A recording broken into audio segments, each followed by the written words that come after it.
हाँ, तो जैसा कि आपको पता है कि आज जो हम पढ़ने वाले हैं उसका टॉपिक का नाम है विज्ञान और मापन। तो पहला टॉपिक हमारा है विज्ञान, उसके बाद मापन। इस चैप्टर में हमें दो टॉपिक क्लियर करने हैं, विज्ञान और मापन। तो अभी विज्ञान से शुरू करते हैं, मापन पे ख़त्म करेंगे।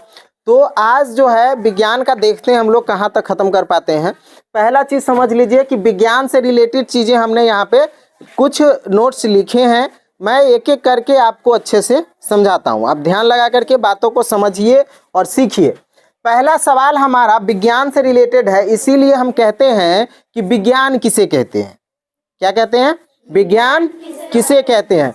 तो आप उसका जवाब दे सकते हैं कि सावधानी पूर्वक और क्रमबद्ध तरीके से किए गए प्रयोग और परीक्षण के आधार पर प्राप्त ज्ञान को विज्ञान कहते हैं। विज्ञान किसे कहते हैं, समझ में आया? अगर आप कोई प्रयोग करते हैं, कोई परीक्षण करते हैं और उससे जो ज्ञान आपको मिलता है उसको हम कहते हैं विज्ञान। ठीक है ना? और विज्ञान बहुत लंबी टॉपिक है और इसको समझने के लिए, है ना, विज्ञान को अच्छे से समझने के लिए इसको कई भागों में खंडित कर दिया गया है, यानी कि इसके कई सारे पार्ट्स बना दिए गए और हमको एक एक पार्ट्स को समझना पड़ेगा आसानी से। ठीक है ना?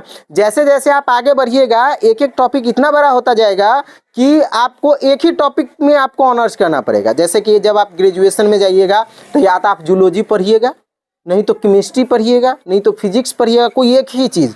लेकिन 9th 10th में आपको सब पढ़ना है। सोचिए आप कितने इंटेलिजेंट होइएगा। ठीक है ना? तो मैंने आपको कहा कि विज्ञान को समझने के लिए उसकी कितनों भागों में बांटा है? 2 भागों में। यानी कि आप ये कह सकते हैं कि विज्ञान की 2 शाखाएं हैं। ठीक है ना?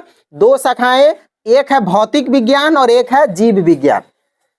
विज्ञान को 2 पार्ट में बांटा है, एक भौतिक विज्ञान और दूसरा जीव विज्ञान। अब देखो भौतिक विज्ञान में क्या पढ़ना है आपको और जीव विज्ञान में क्या पढ़ना है आपको। तो भौतिक विज्ञान में निर्जीव चीजों के बारे में पढ़ना है जिसके अंदर जान नहीं होती है, जैसे डेस्क बेंच टेबल कुर्सी धरती आकाश, है ना, सूरज चंद्रमा पहाड़ पर्वत, ऐसी चीजें, है ना, जो निर्जीव है, जो जिसमें प्राण नहीं है, वो चीजें के बारे में हमको किस में पढ़ना है? तो भौतिक विज्ञान में। ठीक है? अब बात करते हैं जीव विज्ञान में। जीव विज्ञान में आपको क्या पढ़ना है? तो सजीव चीजों के बारे में जो है आपको जीव विज्ञान में पढ़ना है, जैसे कि जीव जंतु, पेड़ पौधे, है ना, पशु पक्षी, इस सब चीजों के बारे में आपको किस में पढ़ना है? जीव विज्ञान में पढ़ना है। तो इस तरीके से विज्ञान की 2 शाखाएं बना दी गई, एक भौतिक और एक जीव। भौतिक विज्ञान के अंतर्गत हम निर्जीव चीजों के बारे में पढ़ते हैं और जीव विज्ञान के अंतर्गत हम सजीव चीजों के बारे में पढ़ते हैं और जानते हैं। ठीक है ना? चलिए, उसके बाद जैसे कि मैंने यहाँ पे लिखा है कि विज्ञान की 2 शाखाएं हैं, एक है भौतिक विज्ञान और दूसरा है जीव विज्ञान। देखिए भौतिक विज्ञान, इसका संबंध निर्जीव पदार्थ और उनसे संबंध घटनाओं से होता है, यानी कि भौतिक विज्ञान में हमको निर्जीव पदार्थों के बारे में पढ़ना है, जानना है। और जीव विज्ञान में क्या है कि इसका संबंध सजीव पदार्थों एवं उनसे संबंधित घटनाओं से होता है। अब जीव विज्ञान में हमको सजीव पदार्थ के बारे में पढ़ना है और उनसे जुड़ी घटनाओं के बारे में हमें पढ़ना होता है। ठीक है? उसके बाद बात करते हैं तीसरा नंबर क्वेश्चन का, जिसमें कह रहा है भौतिक विज्ञान की कितनी शाखा है। अब देखिए यहाँ पर विज्ञान की 2 शाखा है, भौतिक और जीव। अब आगे चल के भौतिक के भी शाखाएं बना दी गई, यानी कि पार्ट्स बना दिए गए, और जीव विज्ञान के भी पार्ट्स बना दिए गए। तो भौतिक विज्ञान की कितनी शाखाएं बनाई गई? तो भौतिक विज्ञान की 2 शाखाएं बना दी गई। अब आगे चल के भौतिक विज्ञान को भी कितने पार्टों में बांट दिया गया? 2 पार्टों में बांट दिया गया। एक पार्ट हमारा बना भौतिकी और दूसरा बना रसायन, जो एक आपका किताब है फिजिक्स और एक है आपका केमिस्ट्री, है ना। तो भौतिक विज्ञान को 2 पार्ट में बांट दिया गया, एक हो गया भौतिकी और दूसरा हो गया रसायन, जिसको आप इंग्लिश में बोलते हैं फिजिक्स एंड केमिस्ट्री।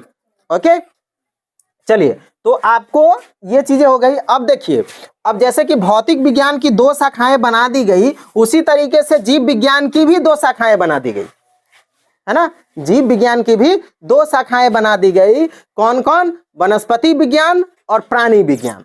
ठीक है ना। देखिए, वनस्पति विज्ञान को इंग्लिश में बॉटनी बोलते हैं और प्राणी विज्ञान को इंग्लिश में जूलॉजी बोलते हैं। अब ये बॉटनी क्या है, जूलॉजी क्या है, बॉटनी में हमें क्या पढ़ना है, जूलॉजी में हमें क्या पढ़ना है, ये चीजें समझिए। तो बॉटनी को हिंदी में वनस्पति विज्ञान बोलते हैं। इसका मतलब आपको इसमें वनस्पति के बारे में, पेड़ पौधों के बारे में पढ़ना होता है, उसको हम बॉटनी यानी कि वनस्पति विज्ञान कहते हैं। जिस किताब को आप पढ़ें और उसमें पेड़ पौधों से जुड़ी घटनाएं, वनस्पति से जुड़ी घटनाओं का ज्ञान आपको हो, उसको आप क्या कहेंगे, बॉटनी यानी कि वनस्पति विज्ञान कहेंगे। और ऐसी चीजें जिससे आपको प्राणी के बारे में, जीव जंतु के बारे में आपको ज्ञान प्राप्त हो, उसको आप प्राणी विज्ञान बोलेंगे, जिसको हम जूलॉजी कहते हैं। ठीक है ना। यानी कि जीव विज्ञान की भी दो शाखाएं, वनस्पति विज्ञान, प्राणी विज्ञान। ठीक है ना। भौतिक विज्ञान की भी दो शाखाएं, भौतिकी और रसायन विज्ञान की भी दो शाखाएं, भौतिक विज्ञान और जीव विज्ञान।